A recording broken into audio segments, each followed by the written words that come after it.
Выявление одаренных школьников, обладающих большим потенциалом, поощрение развития интереса к изучению того или иного предмета – основные цели Олимпиады, которую ежегодно проводит Управление образования столицы. Всего в городском туре среди учащихся 9 и 11 классов отличились 279 школьников.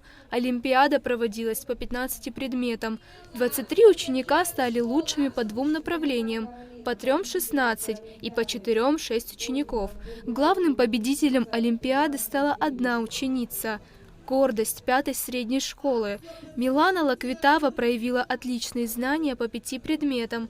Именно трудолюбие и волевой характер помогли Милане и другим любящим науку ребятам одержать победу.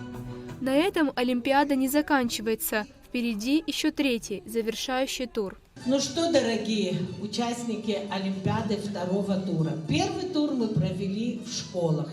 Второй тур провели в Управлении образования столицы.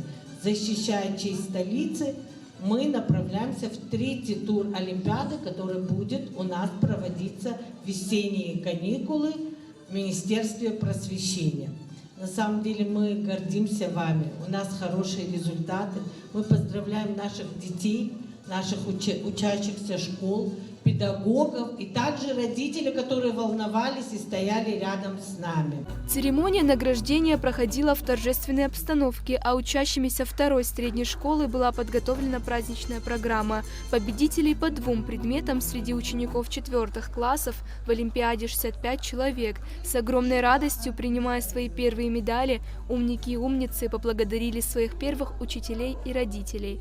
Гордо заявили о том, что будут и дальше радовать своими успехами в учебе.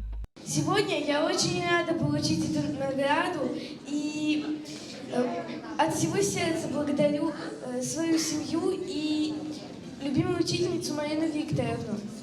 Желаю всем нам новых возможностей проявить себя и получить новые награды.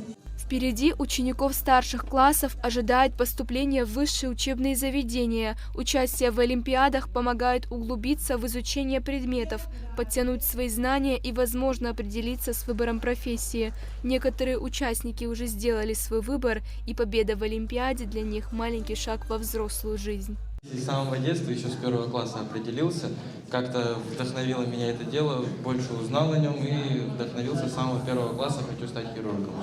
Ну и отдельно хотелось бы выразить также благодарность всем, кто поддерживал меня.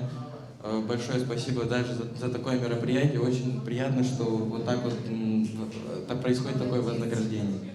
Радует стремление детей нашей страны к получению знаний и участию в таких олимпиадах. Перед ними открываются новые горизонты. Впереди у школьников еще один ответственный тур, теперь республиканского масштаба.